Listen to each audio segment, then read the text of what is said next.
వేయించిన కోడిగుడ్లు 5, కరివేపాకు, కొత్తిమీర, పుదీనా, మిర్చి వేయించుకోవాలి. ఉల్లిగడ్డ సన్నగా కట్ చేసుకోవాలి. కొబ్బరి ఉల్లిగడ్డ,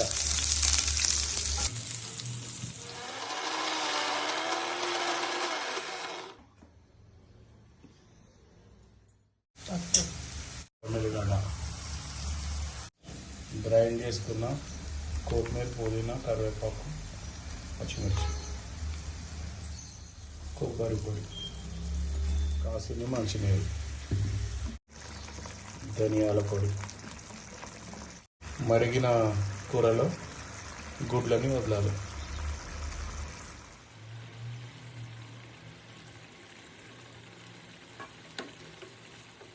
ఒక 10 మినిట్స్ ఇలా మరిగిన తర్వాత స్టవ్ ఆఫ్ చేసుకో.